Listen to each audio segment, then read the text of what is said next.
না হযরত হানজালা রাদিয়াল্লাহু আনহু তিনি রাস্তায় বের হয়ে চিল্লাইতে লাগলেন আর বলতে লাগলেন, নাফাকা হানজালা, হানজালা তো মুনাফিক হয়ে গেছে। হযরত আবু বকর সিদ্দিক ওনার সাথে সাক্ষাৎ হলো। তো হযরত আবু বকর সিদ্দিক বলে, ও হানজালা, তুমি কেন বলছো যে তুমি মুনাফিক হয়ে গেছো?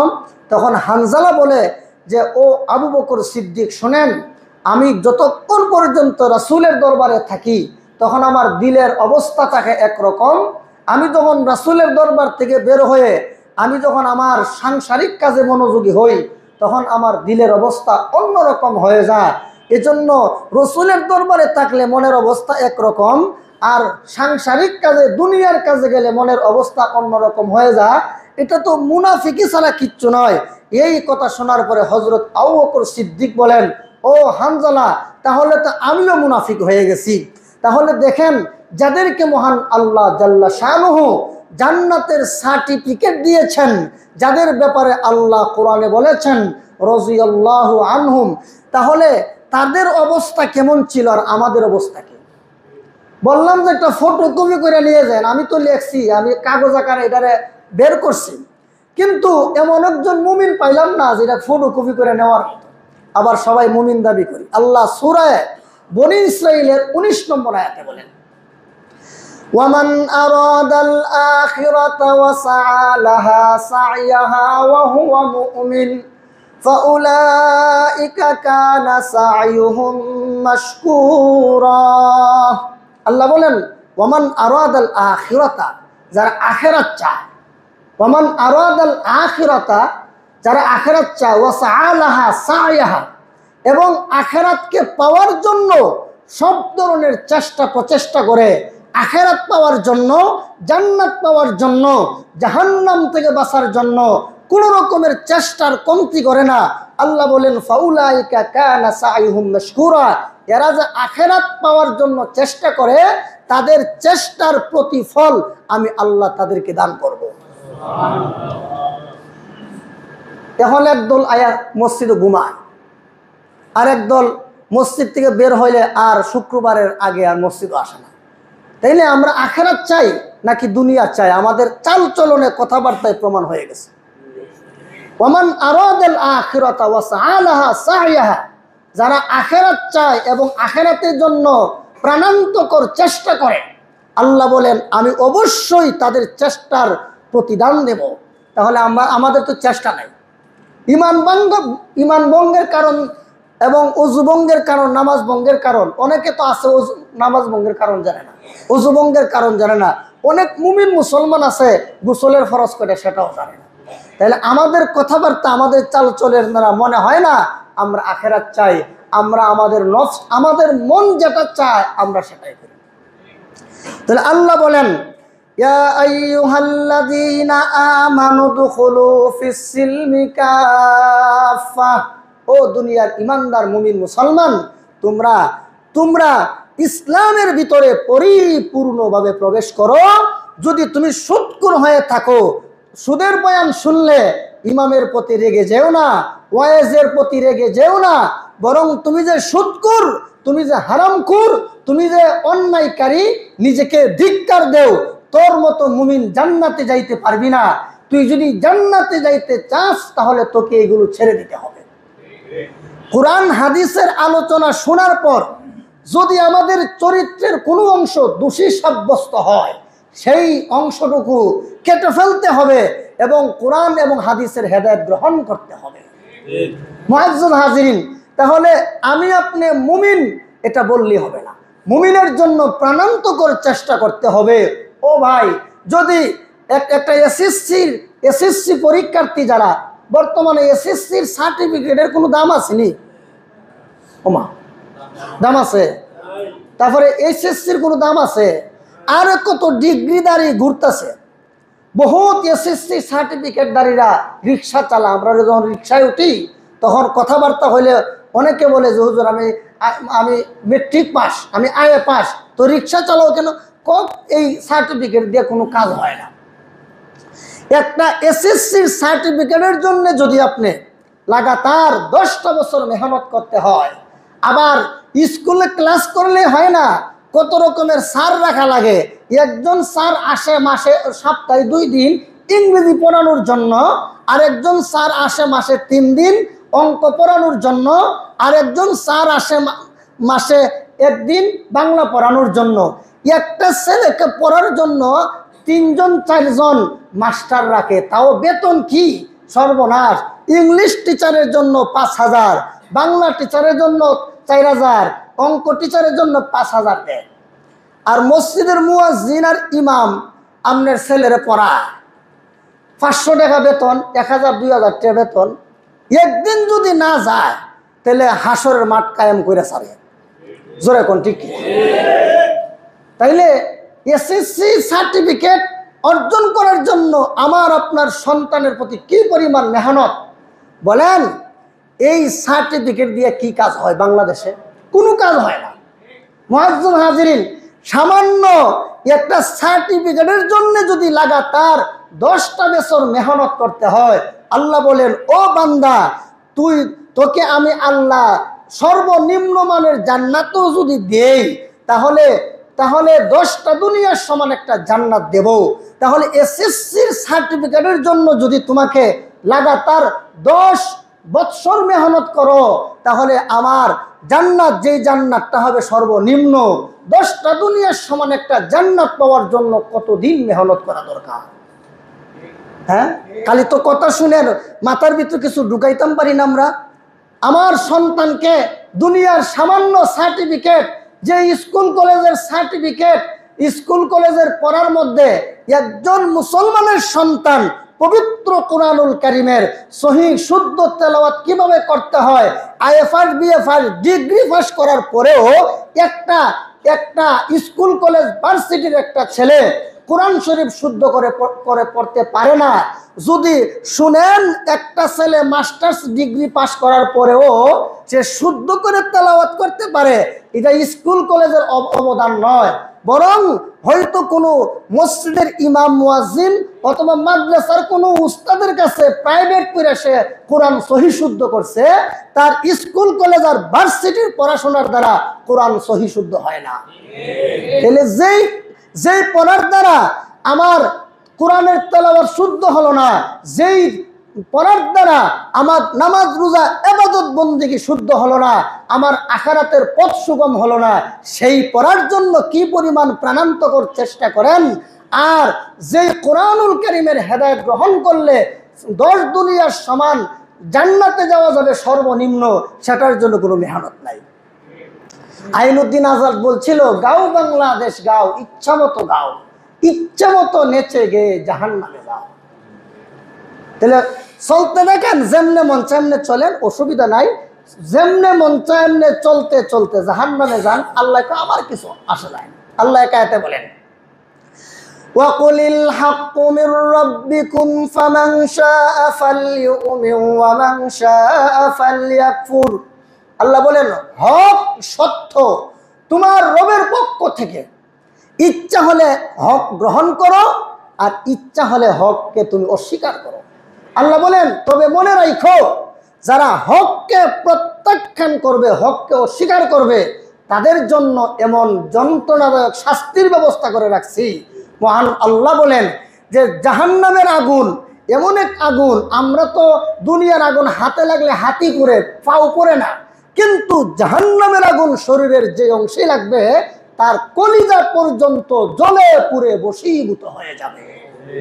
তাই ইচ্ছা হলে মানেন, ইচ্ছা হলে অস্বীকার করেন, কিছুই আসে যায় না। আল্লাহ বলেন, আমার কিছুই আসে যায় না, ইচ্ছা হলে মানো। তোমাদেরকে বোঝানোর জন্য আমি আল্লাহ আসমান থেকে কিতাব নাজিল করেছি, তোমাদেরকে বোঝানোর জন্য আমি আল্লাহ জাল্লা শানহু যুগে যুগে নবী রাসূল পাঠাইলাম, তোমাকে হেদায়েতের পথে পরিচালিত করার জন্য। দুনিয়ার থেকে নবী বিদায় হয়ে গেল, কিয়ামত পর্যন্ত তোমাদেরকে হেদায়েতের উপর অটল অবিচল রাখার জন্য আমি আল্লাহ তাআলা এমন কোনো দেশ নাই, যেই দেশে আলেম নাই, তাদের মাধ্যমে তোমাদেরকে হক পথে পরিচালিত করার জন্য কত ওয়াজ নসিহত করাইতেছি। এরপরে তোমরা বুঝো না, বুঝলে না বুঝলে নাই, জাহান্নামের আগুন কিন্তু প্রস্তুত। জোরে কোন ঠিক না? তাহলে আমরা কি প্রকৃত মুমিন হতে চাই না মুনাফিক হতে চাই? মুমিন হতে চাই। আমি আমার ইজ্জত যাক, সম্পদ যাক, পজ্জাত অসম্মানী হই, কিছুই আসা যায় না। আমার মুমিন, আমাকে মুমিন থাকতে হবে, আমি মুনাফিক হতে পারবো না। মুআজ্জাজ হাজিরিন, আমার সবকিছুর ঊর্ধ্বে আমার আল্লাহ, সবকিছুর ঊর্ধ্বে আমার ঈমান, সবকিছুর ঊর্ধ্বে আমার কোরআন। দুনিয়ার কোনো মানুষ আমার আল্লাহর চেয়ে আপন না। দুনিয়ার কোনো মানুষ, দুনিয়ার দলমত আমার কোরআনের চেয়ে আপন না। সবচেয়ে বড় হলো আমার আল্লাহ, আমার কোরআন। আমার কোরআন, এই কোরআনকে ফলো করব, মনুষ্যত্ব অর্জন করব, আল্লাহর তৈরি জান্নাতে চলে যাব। তাহলে বলতেছিলাম, হযরত আব্দুল্লাহ ইবনে সালামকে কেন্দ্র করে আল্লাহ যে আয়াত নাজিল করেছেন সূরা বাকারার 208 নম্বর আয়াত, এই আয়াত আল্লাহ কি বলছেন? আল্লাহ বলেন যে তোমরা প্রকৃত মুমিন হও। মুমিন হলে তার প্রতিদান কি? সর্বনিম্ন জান্নাতীয় যদি হন, 10 দুনিয়ার সমান একটা জান্নাত। মুআজ্জাজ হাজিরিন, এরপর আল্লাহ বলেন ওয়ালা তাত্তাবিউ খুতুওয়াতিশ শাইতানি ইন্নাহু লাকুম আদুউম মুবিন। শয়তানের অনুসরণ করো না, কারণ শয়তান তোমাদের আপন নয়, তোমাদের বন্ধু নয়, শয়তান তোমাদের দুশমন। শয়তান তোমাদের আদি পিতা আদমকে বিভ্রান্ত করে জান্নাত থেকে বের করছে, দুনিয়াতে নিয়ে আসছে। তোমরা কিন্তু আদমের চেয়ে বড় ঈমানদার না। অতএব তোমার বাবা, তোমাদের 14 গোষ্ঠীর বাবা আদমকে যদি শয়তান বিভ্রান্ত করতে পারে, ও মানুষ তোমরা তো কিচ্ছু না, তোমরাও এই শয়তানকে কোনোদিন বন্ধুরূপে গ্রহণ করো না। এই শয়তান তোমাদের জন্য সুস্পষ্ট দুশমন। এজন্য আমি গত বৎসর আমাদের মসজিদের বার্ষিক মাহফিলে আমি একটা অল্প কিছু সময় বয়ান করছিলাম। সেই বয়ানে আমি এই বিষয়টা আলোচনা করছিলাম। আমি আগেও কয়েকবার এই বিষয়টা এখানে আলোচনা করছিলাম, আজকেও করতেছি। কেন? এইগুলোর সাথে ঈমানের সম্পর্ক, আখিরাতের সম্পর্ক। এই কথাগুলো আমাদের দুনিয়ার জীবনের পুঁজি। এই কথাগুলো যদি আমরা গ্রহণ করতে পারি, আমল করতে পারি, ইনশাল্লাহ জান্নাতের পথ থেকে আমাদেরকে কেউ দূরে রাখতে পারবে না। তো শয়তানকে বন্ধুর উপরে গ্রহণ করব না। কেন? শয়তান আমাদের খালাতো ভাই, মামাতো ভাই, আমার বাপ দাদা কেউ না। সে আল্লাহর দুশমন, নবীর দুশমন, সমস্ত উম্মতের দুশমন। এই শয়তানের কাজই হলো আমাদেরকে জাহান্নামের পথে পরিচালিত করা। এজন্য মুফাসসিরিনে কেরাম বলেন, শয়তান মানুষকে বিভ্রান্ত করার জন্য যত রকমের ষড়যন্ত্র করে, এর মধ্যে 6টা এমন ষড়যন্ত্র, তার 6টা কৌশল এমন, এই 6টা ষড়যন্ত্রের ফাঁদের কোনো একটা ফাঁদে যদি কোনো একটা আদমের সন্তান আবদ্ধ হয়ে যায়, নিশ্চিত তার ঠিকানা হবে জাহান্নাম। এখন আমরা এখানে যারা আছি, আমরা আজকে হিসাব মিলাবো যে আমি শয়তানের কত নম্বর ফাঁদে আবদ্ধ, আমি শয়তানের কত নম্বর জালে আবদ্ধ। আমি শয়তানের জাল ছিন্ন করে আমাকে জান্নাতের দিকে অগ্রসর হতে হবে, আমি শয়তানকে অনুসরণ করলে হবে না। এজন্য মুফাসসিরিনে কেরাম বলেন, শয়তান যত রকমের ষড়যন্ত্র করে, এর মধ্যে সবচেয়ে জঘন্যতম ষড়যন্ত্রটা হলো, একদল মানুষকে শয়তান বুঝায়, এই আখিরাত বলতে কিছু নাই, জান্নাত জাহান্নাম বলতে কিছু নাই, আল্লাহ বলতে কিছু নাই, পরকাল বলতে কিছু নাই। মৌলবীরা তোমাদেরকে ভুয়া কথাগুলো শোনায়। কেন শোনায় মৌলবীরা তোমাদেরকে? এরা তোমাদেরকে দুনিয়ার আরাম আয়েশ ভোগ বিলাস থেকে দূরে রাখতে চায়। আসলে মৌলবীরার মাথা তো কিছু নাই, এরা আখিরাত বলতে কিছু বুঝে না, আখিরাত বলতে কিচ্ছু নাই। এখন বলেন, আখিরাত বলতে কিছু নাই না যারা কয়, এরার মাথা নষ্ট। এজন্য শয়তান একদল মানুষকে তাদের এই ষড়যন্ত্রের ফাঁদে ফেলে, আবদ্ধ করে ফেলে। যারাই এই জালে আবদ্ধ হবে তারাই নাস্তিক হয়ে যাবে। তারা কি হয়? নাস্তিকের আকীদা কি? আল্লাহ আছে, পরকাল বলতে কিছু আছে। আমরা বাংলাদেশে একটা হলো অনলাইন জগৎ, একটা হলো অফলাইন জগৎ। যেরকম ঠিক কিনা? এখন অফলাইন জগতে তো এখানে কেউ কইতো না আল্লাহ নাই। যদি এখানে কেউ দাঁড়ায় বলে, হুজুর ওয়াজ বন্ধ করেন, আল্লাহ বলতে কিছু নাই, আখিরাত নাই, আমার কিচ্ছু করতে হবে না। আপনারা ওই হেরে একজনের প্রত্যেকে যদি একটা একটা জুতো মারেন, এখানে খতম হয়ে যাবে। জোরে কোন ঠিক কিনা? এই জন্য নাস্তিকের দল অফলাইনে আসে না, অনলাইনে। অনলাইনে যেমন আসাদ নূর আর তসলিমা নসরিন এদের মতো নাস্তিকরা এমন কথা বলে যে কথা বললে একজন মুমিনের শরীরে রক্ত ঠিক থাকতে পারে না। এরকম আল্লাহ নাই। অথচ আল্লাহ বলেন ওয়াফি আনফুসিকুম আফালা তুবসিরুন। ও দুনিয়ার নিমক হারামের দল, নাস্তিকের দল, তোর 3.5 হাত বডির মধ্যে চিন্তা করলি তো আমি আল্লাহরে খুঁজে পাস। আরেক আয়াত আল্লাহ বলেন ওয়াফিল আরদি আয়াতুল লিল মুকিনিন। শুধু তোমার 3.5 হাত বডি নয়, আল্লাহ বলেন জমিনে অসংখ্য অগণিত নিদর্শন আছে, যেই নিদর্শনগুলো দেখলে অবশ্যই একজন স্রষ্টা যে আছে তা প্রমাণ হয়ে যায়। তাহলে আল্লাহকে চিনার মতো আলামত আমাদের 3.5 হাত বডিতে আছে, আল্লাহকে চিনার মতো আলামত জমিনে আছে। আসমানও নাই? ওমা আসমানে আছে না নাই? আল্লাহ বলেন আলাম তারাউ কাইফা খালাকাল্লাহু সাবআ সামাওয়াতি তিবাকা ওয়া জাআলাল কামারা ফীহিন্না নূরান ওয়া জাআলাশ শামসা সিরাজা। আল্লাহ বলেন ও নাস্তিকের দল, তাকায় দেখ, আমি আল্লাহ স্তরে স্তরে 7টা আসমান তৈরি করেছি। এই পৃথিবী থেকে সূর্য 13 লক্ষ গুণ বড়, সূর্য থেকে তারকা বড়, তারকা থেকে গ্যালাক্সি বড়, গ্যালাক্সি থেকে ব্ল্যাক হোল বড়। এই আসমানের নিচে 1000 নয়, লক্ষ নয়, কত crore crore million billion trillion তারকারাজি গ্রহ উপগ্রহ আছে।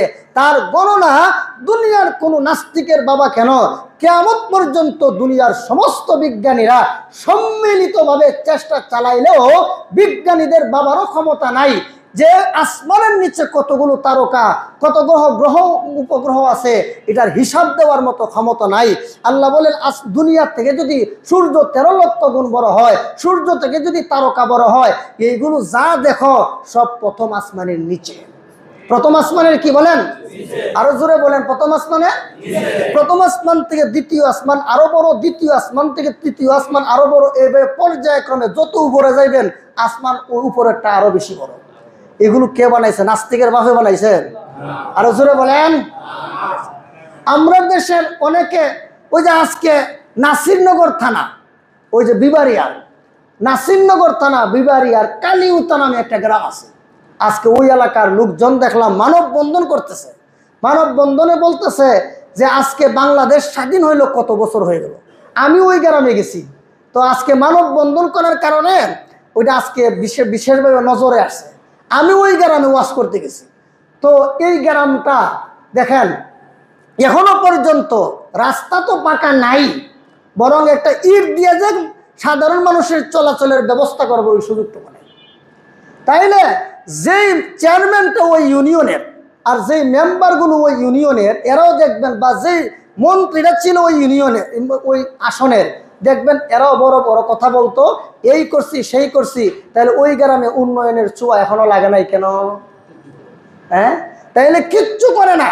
হ্যাঁ, আমি কালকে গেলাম এই এলিভেটেড এক্সপ্রেস হয়ে, আমি গেছিলাম একটু ওই গাজীপুরের দিকে। তো এই যে এলিভেটেড এক্সপ্রেস হয়ে বিগত সরকার বানাইছে না? আচ্ছা, এই এলিভেটেডটা বানাইছে সরকারের বাপের ঘরের টেহা দিয়া। হ্যাঁ, না কারো মার বিয়ের মোহরের টাকা দিয়ে বানাইছে। আর একটু কঠিনভাবে বললাম যেন লাগে, এটা আমার আপনার সবার পকেটের টেহা দিয়ে বানাইছে। আরো জোরে বলেন। আচ্ছা বলেন, বানাইছে আমাদের টাকা দিয়ে। এখন আমরা তো যাই গাড়ি চালাইয়া মাগনা যাইতে যে না টুল নেয়, তোমার কথা বুঝেন না? টুল নেয়। বিশাল বড় পদ্মা সেতু কারো বাবার টাকা দা বানায় না, এটা আমার আপনার টাকা দা বানাইছে। প্রতিদিন যে লক্ষ লক্ষ টাকা উঠে, এটা কারো বাবার পকেটের টাকা নয়, এটা আমাদের প্রত্যেকটা জনসাধারণের পকেটের টাকা। এখন হুজুর আপনি যে টিকিট কাটলেন, ওই যে বরিশাল যাবেন বাস দিয়া, টিকিটের মূল্য ধরেন 500 টাকা, এখানে আরো 50 টাকা অ্যাড করছে। হ্যাঁ, অ্যাড করে 550 টাকা ধরছে। কেন? ওই যে টুল দেওয়া লাগে, তাহলে টুলের টাকাটা আপনার পকেট দিয়ে দিলেন। এই দেশের কোনো উন্নয়ন কারো বাবার ঘরের টাকা দেওয়া হয় নাই, প্রত্যেকটা জনগণের পকেটের টাকা দেওয়া হয়েছে। সুতরাং এত বড় বড় কথা বলো না, সরকার এই করছে সেই করছে, কিচ্ছু করে না, সব জনগণের টাকা করছে, কিছুই করে না। আর বড় বড় কথা বলে যে বড় বড় কথা বলে যে আমরা এই করছি সেই করছি, এরপর আপনি দলান্ধ হয়ে আপনি দলের অনুসরণ করার স্লোগান দেন আর প্রচার করেন আমার দলের সরকার এটা করছে এটা করছে। আল্লাহ যে কত কিছু করছে কোনোদিন দিয়ে মুখ দিয়ে বের হয় না। কেন মুখ দিয়ে বের হবে? মুখ তো না পাক, আল্লাহর কথা আসবে না, তোমার নেত্রী কথা আসবে। মুখ না পাক, কলপ না পাক, তার সমস্ত অঙ্গ প্রত্যঙ্গ না পাক, এই জন্য আল্লাহর কথা মুখ দিয়ে আসে না, নেত্রীর কথা আসে। মুআজ্জাজ হাজিরিন, তো আল্লাহ বলেন এত কিছু করলাম, দেখোস না কানার দল? আলাম তারাউ কাইফা খালাকাল্লাহু সাবআ সামাওয়াতি তিবাকা, এই যে স্তরে স্তরে 7টা আসমান তৈরি করলাম, এই আসমান আমি আল্লাহর কুদরতের তৈরি। দুনিয়ার কোন মানুষ তৈরি করবে দূরের কথা, দুনিয়াতে যত মানে যত রকমের যানবাহন আছে, দ্রুত গতি সম্পন্ন যানবাহন আছে, যুদ্ধ বিমান বলেন, হেলিকপ্টার বলেন আর রকেট বলেন, সবগুলোর ক্ষমতা একসাথ করেও আসমান পর্যন্ত পৌঁছতে পারবি না, আসমান বানাইবি দূরের কথা। কথা বুঝেন নাই? তাহলে এইগুলো কার তৈরি? আল্লাহর। আল্লাহ বলেন এই যে আসমান বানাইলাম, এর দ্বারা প্রমাণ হয়ে যায় একজন স্রষ্টা আছে। নাস্তিকরা কো আসমান নাই তো, এটা যে নীল দেখা যায়, অনেক উপরে একেবারে মহাশূন্য, এত বেশি, এটা অনেক দূরে হওয়ার কারণে নীল দেখা যায়, আসলে আসমান বলতে কিছু নাই। এটা কে কয়? নাস্তিক। সারা দুনিয়ার সমস্ত গাঁজাখোর, গাঁজা খেলে তাদের সমস্ত মানুষের মাথা যেই পরিমাণ নষ্ট হয়, একটা নাস্তিকের মাথা এর চেয়ে বেশি নষ্ট। আরো জোরে বলেন। তাহলে নাস্তিকরা কয় এটা নাই। আল্লাহ বলেন এই আসমানের নিচে অসংখ্য অগণিত গ্রহ নক্ষত্র, এই যে সূর্য, হ্যাঁ, পূর্ব দিকে উঠে পশ্চিম দিকে অস্ত যায়, আবার আসে চন্দ্র, এইগুলো যে এত বিশাল বড় সূর্য আমাদের মাথার উপরে আসা যাওয়া করে, যদি কোনো ড্রাইভার আর নিয়ন্ত্রক না থাকতো তাইলে নাস্তিকের মাথা ফোরতে না ভেঙ্গে আমা, এটা যদি কোনো নিয়ন্ত্রক না থাকতো তাহলে নাস্তিকের মাথায় ভেঙ্গে পড়তো কিনা? শুধু নাস্তিক মরতো না, আমরা মরতাম? শুধু আমরা মরতাম না, দুনিয়ার সবকিছু ধ্বংস হয়ে যেত। এত বড় সূর্য, এত বড় সূর্যটা যদি ভেঙ্গে দুনিয়ার উপরে পড়ে যায় তাহলে মানুষ কেন? কিচ্ছু থাকবে না। জোরে কোনটি কিনা? এত বড় সূর্যটা নিয়ন্ত্রণ করে কে? ওয়াশিংটন থেকে নিয়ন্ত্রণ করে, হোয়াইট হাউস থেকে, নিউ ইয়র্ক থেকে, দিল্লি থেকে মনে নিয়ন্ত্রণ করে। দিল্লি থেকে তো আমাদের সবে নিয়ন্ত্রণ করে। কোন দিন যেন কয় যে এই সূর্যটা দিল্লি আমার দাদা নিয়ন্ত্রণ করে, এমন নাস্তিক আছে তো। তো মুআজ্জাজ হাজিরিন, এত বিশাল বড় সূর্য, এটা নিয়ন্ত্রণ করে আমার আপনার স্রষ্টা মহান আল্লাহ। আল্লাহ বলেন ওয়াশ-শামসু তাজরি লিমুস্তাকাররিল লাহা যালিকা তাকদীরুল আজিজিল আলীম ওয়াল কমারা কদ্দারনাহু মানাজিলা হাত্তা আদা কাল উরজুনিল কদীম লাশ-শামসু ইয়ানবাগী লাহা আন তুদরিকাল কমারা ওয়ালাল লাইলু সাবিকুন নাহার ওয়া কুল্লুন ফি ফালাকিন ইয়াসবাহুন। ও নাস্তিকের দল, তোরা যে কস আমার আল্লাহ বলতে আমি কিছু নাই। ওয়াশ-শামসু তাজরি, সূর্য চলে। সূর্য, আরো জোরে বলেন, সূর্য চলে। তাহলে সূর্য যে চলে, চালায় কে? এটা কি এমনি চলে? আরে সাধারণ একটা ফ্যান ঘুরতেছে, এটা কি এমনি চলতেছে? ক্ষমতা নাই পিছনে, বিদ্যুৎ আছে, ফ্যান ঘুরে, বিদ্যুৎ আছে, এসি ঘুরে, বিদ্যুৎ আছে, মাইক্রোফোন সচল। জোরে কোনটি কি? আপনারা ঠিক সুবহানাল্লাহ বলতেছেন কেন? একটা শক্তি আছে, কি আপনার ভিতরে দেহ আছে, আপনার মধ্যে একটা দেহ আছে, প্রাণ আছে। তাহলে কোনো কিছুই তো এমনি হয় না। শুনছেন কি যে রাস্তার মধ্যে বট গাছ একটা দাঁড়ায় রয়েছে, এমন হয়েছে না? তো হঠাৎ তো এমনিতেই কিছু হয় না, প্রত্যেকটার পিছনে একটা একটা কারণ থাকে। প্রত্যেকটা বস্তুকে পরিচালিত করার জন্য একজন নিয়ন্ত্রক থাকে। এত বড় সূর্য, এই সূর্যকে নিয়ন্ত্রণ করার জন্য একজন স্রষ্টা আছেন। আল্লাহ আয়াতের শেষে বলেন যালিকা তাকদীরুল আজিজিল আলিম, এই যে বড় একটা সূর্য, এই সূর্যকে নিয়ন্ত্রণ করে কে? এটা মহানিয়ন্ত্রক, মহান হাকিম, মহাপরাক্রমশালী আল্লাহর পক্ষ থেকে সূর্য নিয়ন্ত্রিত। তো মুআজ্জিজ হাজিরিন, সূর্য চালায় কে? আল্লাহ। এর দ্বারা প্রমাণ হয়ে গেছে আল্লাহ একজন স্রষ্টা। আরো জোরে বলেন। রাস্তার মধ্যে গরুর গোবর দেখলে মনে হয় যে এই রাস্তা দিয়ে একটা গরু গেছে রে। হ্যাঁ, রাস্তার মধ্যে কুকুরের পায়খানা অভাব নাই, প্রত্যেক গলিতে গলিতে বোঝা যায় এখানে কুত্তা অনেকটি আসিল। জোরে কোন ঠিক কিনা? সাধারণ কুকুরের পায়খানা দেখলে বলতে পারো এটা কুকুর গেছে। মানুষের পায়ের চিহ্ন দেখে বলতে পারো এই রাস্তা দিয়ে মানুষ গেছে। মোটর সাইকেলের চাকার দাগ দেখে বলতে পারো এই রাস্তা দিয়া একটা মোটর সাইকেল গেছে। কিন্তু সূর্য দেখে বলতে পারো না স্রষ্টা একজন আছে? যারা বলে স্রষ্টা বলতে কিছু নাই, এদের মতো বেহায়া, নির্লজ্জ, এদের মতো পাগল, এদের মতো গাজাখুর আল্লাহর জমিনের কেউ হইতে পারে না। ওয়াশ-শামসু তাজরি লিমুস্তাকাররিন লাহা যালিকা তাকদীরুল আজিজিল আলীম ওয়াল কমারা কদ্দারনাহু মানাজিলা হাত্তা আদা কাল উরজুনিল কাদীম। এই যে সূর্যের কথা বললাম, এরপর আরেকটা আছে চন্দ্র। চন্দ্রে যাওয়ার অভিযান আছে, অনেক নভোচারীরা, অনেক বিজ্ঞানীরা চন্দ্রে গেছে। তো মুআজ্জিজ হাজিরিন, চন্দ্র মাসের যখন 14 তারিখ হয়, পূর্ণিমার চন্দ্র কত বড় দেখা যায়। আবার যখন মাসটা শেষ হয়ে যায়, আবার শুরু হয়, আবার একটা চিকন হয়ে চাঁদটা উঠে। এই যে বড় হলো চাঁদ, আবার চিকন হয়ে গেল, এটা কি যুক্তরাষ্ট্র থেকে এটা নিয়ন্ত্রণ করতেছে? হ্যাঁ, ইসরায়েলে করে। কে করে? মহান আল্লাহ। ওয়াল কামারা কদ্দারনাহু মানাজিলা হাত্তা আদা কাল উরজুনিল কাদীম। ওই যে পুরাতন খেজুরের ডাল দেখছেন না, একদম চিকন হয়ে যায়। আল্লাহ বলেন এই যে চিকন হয়ে গেল চন্দ্রটা, এই চন্দ্র দুনিয়ার কোন বিজ্ঞানীরা এইভাবে চিকন করে নাই, করেছেন আমার আল্লাহ। জোরে কোন সুবহানাল্লাহ।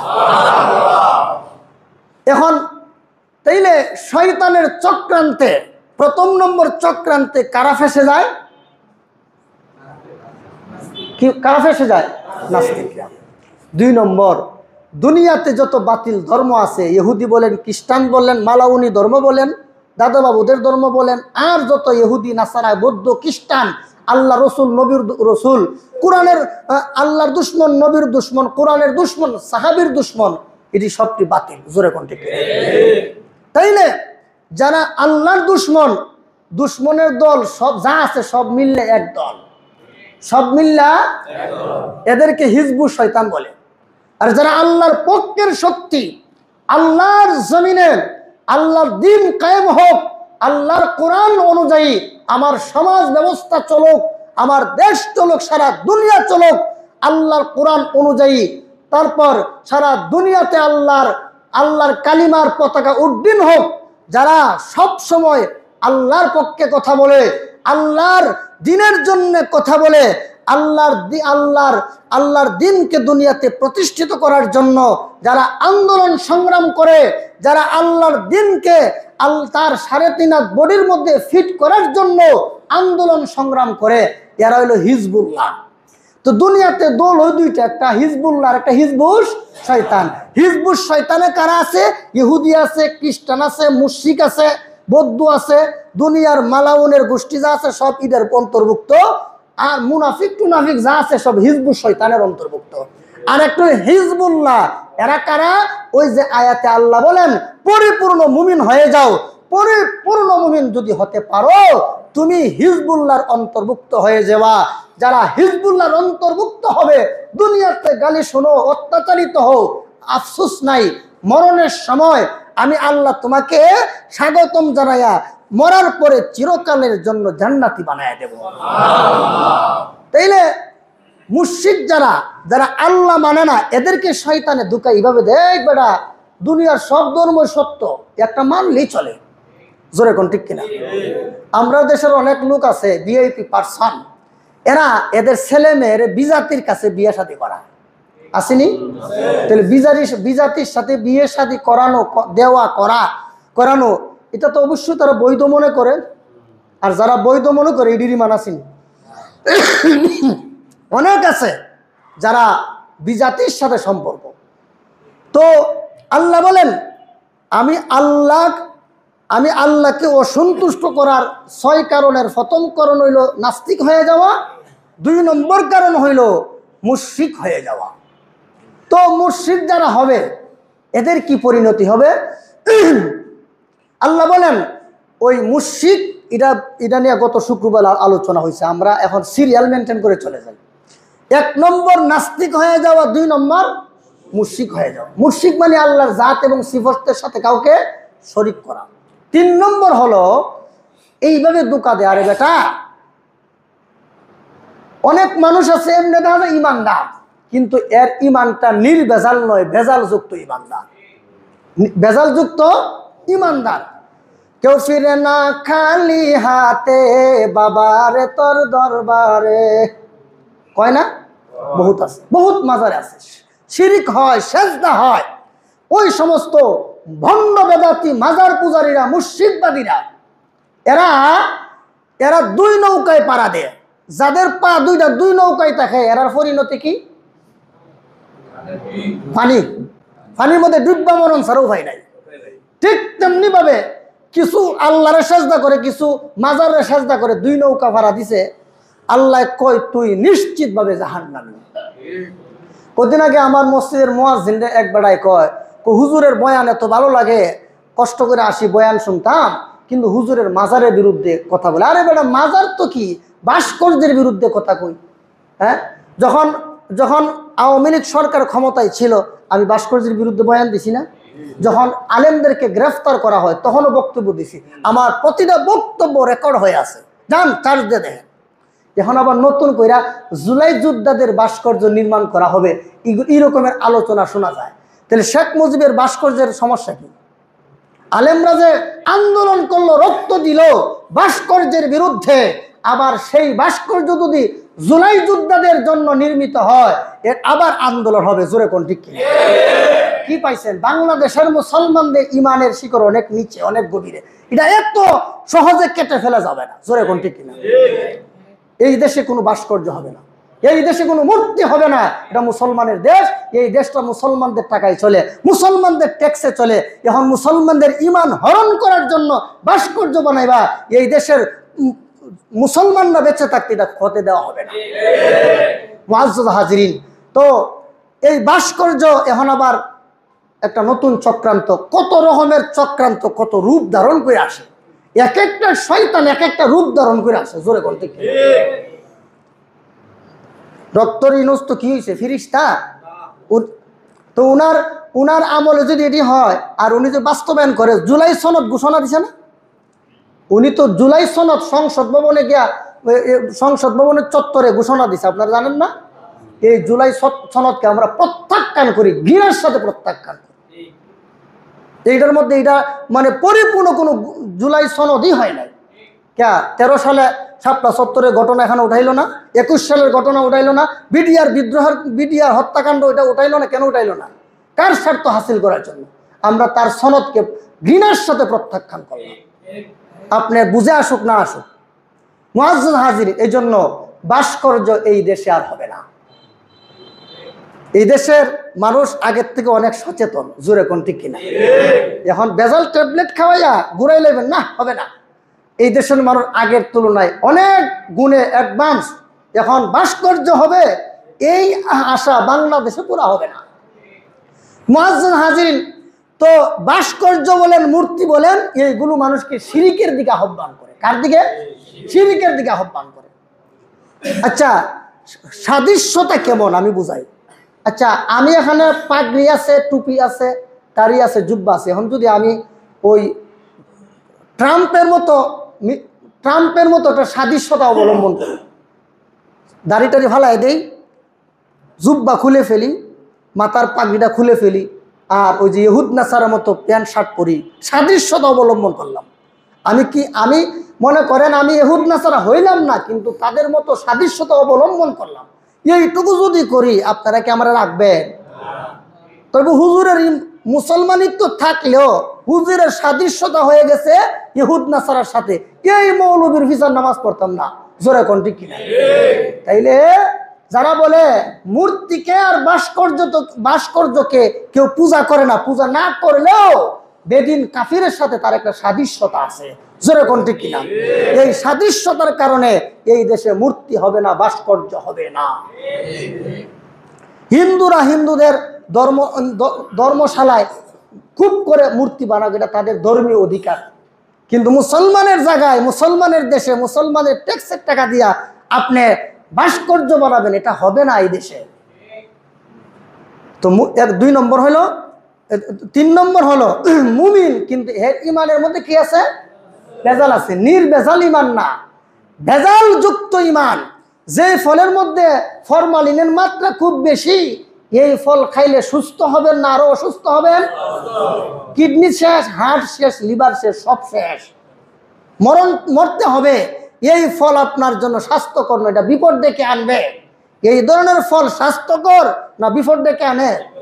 ঠিক তেমনি ভাবে যেই সমস্ত মানুষের ইমানের মধ্যে ভেজাল আছে, ফরমালিন যুক্ত ইমান, এই ইমান তোমাকে জান্নাতের পথে নিবে না, বিপদের পথে, জাহান্নামের পথে নিয়ে যাবে।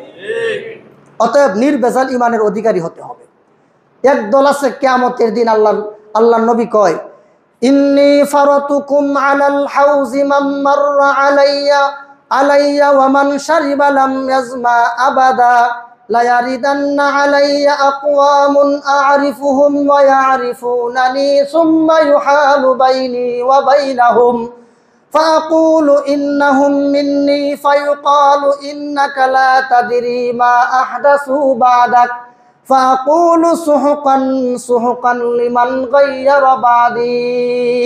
রসুল বলেন, আল্লাহ আমাকে একটা কুয়া দান করছে, কুয়া নাম হলো হাউজে কাউসার। আমার উম্মত হাউজে কাউসারের পানি পান করার আগেও আমি ওখানে চলে যাব। আল্লাহ রসুল আরেক হাদিস আছে, আকাশের তারকা সমপরিমাণ পিয়ালা হানে ঝুলন্ত আছে। আমি মুহাম্মদুর রাসূলুল্লাহ আমার কোন উম্মতকে যদি একটা গ্লাস হাউজে কাউসারের পানি পান করায় দিতে পারি, 50,000 বছরের আগে আর কোনোদিন তার পিপাসা লাগবে না। দলে দলে যাবে, পানি পান করবে, তারা তৃপ্ত হয়ে যাবে। এমনি একদল আমার কাছে যাবে, হুজুর পানি দেন। তখন দেখবো হঠাৎ করে তার মাঝে আর আমার মধ্যে দেয়াল তৈরি হয়ে গেছে। রসুল বলেন, আমি বলবো, আরে দেয়াল তৈরি হলে কেন? এরা তো আমার উম্মত, এদেরকে আমি চিনি, এরাও আমারে চিনে। আল্লাহর পক্ষ থেকে বলা হবে, হুজুর আপনি জানেন না, এই সমস্ত ভণ্ডরা, বেদাতীরা দুনিয়াতে আপনি ছিলেন না, এরা যে আপনার নামে কি পরিমাণ ভণ্ডামি করে আসছে দুনিয়াতে। এরপরে রাসূল বলেন, ফাআকুলু সুহকান সুহকান লিমান গায়রা বাদি। এই পাপিষ্টের দল, বেদাতীর দল, মাজার পূজারীরা, আমার কাছ থেকে দূরে সরে যা, আজকে তোদের কপালে হাউজে কাউসারের পানি নাই। তাহলে মাজার পূজা করলে, মাজারে সাজদা দিলে জাহান্নাম যাইতে হবে, আর জাহান্নামে যাইতে হবে, আর জান্নাত থেকে আপনাকে বঞ্চিত করা হবে। এখন ওই লোক যে কইলো যে মাজারের বিরুদ্ধে, আমি তো মাজারের বিরুদ্ধে কই না, আমি মাজারে যারা সাজদা দেয়, ভণ্ডামি করে, নাচানাচি করে, লাফালাফি করে, গাঞ্জা খায়, বেডা বেডি জড়া জড়ি একসাথে নাচানাচি করে, আমি হিডির বিরুদ্ধে। জোরে কোন ঠিক? তাহলে আমরা অসন্তুষ্ট, আমার কিছু আসা যায় না। দুনিয়া আপনারা সবাই যদি আমার প্রতি অসন্তুষ্ট হয়ে যায় না, আমার কিছু আসা যায় না। আমার আল্লাহ যদি সন্তুষ্ট থাকে, হক কথা বলার কারণে, জোরে কোন ঠিক না?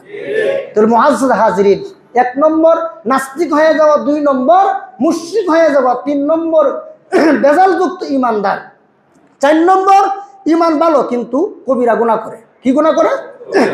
হারাম খায়, সুদ খায়, নামাজ পড়ে না, গাঞ্জা খায়, অবৈধ কাজ করে। কটা গেল? 5 নম্বর হইল যে ইমান আছে, আমলও আছে, কিন্তু তার মধ্যে একটা রিয়া ভাব। কি ভাব? দেখায়, মানুষকে দেখানোর জন্য আমল করে, সেও জাহান্নাম। 5 নম্বর হলো ইমানও ভালো, আমলও শুদ্ধ, রিয়াও নাই, কিন্তু মনের মধ্যে একটু একটা ভাবসাব যে আমার মতো নামাজি কয়জন, আমার মতো রোজাদার কয়জন, আমার মতো দানশীল কয়জন, মনে মনে কয়, কেউ কারো কাছে গিয়া বলে না, আরে হুজুরে নামাজ পড়ে দৌড়তে জায়গা, অমুক লোকে নামাজ পড়ে দৌড়ে জায়গা। মানে তুমি কি বুঝাইতে চাও? তুমি যাও না, তুমি একটু ইবাদত বেশি করো না, এটাই তোমাকে জাহান্নামে যাওয়ার জন্য যথেষ্ট। অনেকেই আমল করে না, নামাজ কম পড়ে। আরে বেটা নামাজ কম পড়ে না বেশি, এটা তোমার বলার দরকার কি? আর তুমি মনে মনে ভাবো যে আমি অনেক কিছু আমল করি, মনে মনে জাহান্নামে যাওয়ার 6 নম্বর রাস্তা হলো আত্মগরিমা করা, যে আমি আমার ইবাদত ঠিক মতো করতেছি, অনেক আমল করছি। তোমার আমল যদি আল্লাহ কবুল না করে, পরিণতিটা কি হবে? এখন জান্নাতে যাওয়ার কি ব্যবস্থা? 7 নম্বর ব্যবস্থা হইল যে আল্লাহ আমার ইমান আমল কোনো কিছুই জান্নাতে যাওয়ার জন্য যথেষ্ট নয়, একমাত্র তোমার দয়া ছাড়া। এই মর্মে আল্লাহর কাছে কাকুতি মিনতি করে দোয়া করা যদি করতে পারি, তাহলে আমাদের কপালে জান্নাত। তো আমরা ইনশাল্লাহ কথাগুলো মনে রাখবো। তো শয়তানের জাল কয়টা? আরো জোরে বলেন। 1 নম্বর নাস্তিক হয়ে যাওয়া, 2 নম্বর মুশরিক হয়ে যাওয়া, 3 নম্বর বেদাতি ভণ্ড বেদাতি হয়ে যাওয়া, 4 নম্বর কবিরা গুনাহ যারা করে, 5 নম্বর যারা মানুষকে আমল কইরা দেখায়, 6 নম্বর ইবাদত কইরা নিজের অনেক কিছু ভাবে। এই 6টা হলো শয়তানের পথ, জাহান্নামের পথ, আল্লাহকে অসন্তুষ্ট করার পথ। 7 নম্বর পথ হইল আল্লাহর ইবাদতে অটল অবিচল থাকা, কাকুতি মিনতি করে আল্লাহর কাছে কান্নার কাটি করার, বলা আল্লাহ আমার এই আমল জান্নাতে দেওয়ার জন্য যথেষ্ট নয় যদি তোমার দয়া না হয়। আল্লাহ আমাকে আপনাদের সকলকে যেন আল্লাহ এই কথাগুলোর উপর আমল করার তৌফিক দেন, আমিন। আর আন্দোলন শুরু করবেন যে হুজুরে ভাস্কর্যের বিরুদ্ধে বয়ান দিল কেন, নামাজটা পড়ই রাস্তাঘাটে আন্দোলন শুরু করে দিন আমার বিরুদ্ধে, ঠিক আছে না? ভাস্কর্যের বিরুদ্ধে বয়ান করছি, আল্লাহ আমাদেরকে সহি সমঝ দান করুন, আমিন। সুবহানা রাব্বিকা রাব্বিল ইজ্জাতি আম্মা ইয়াসিফুন ওয়া সালামুন আলাল মুরসালিন ওয়ালহামদুলিল্লাহি রাব্বিল আলামিন।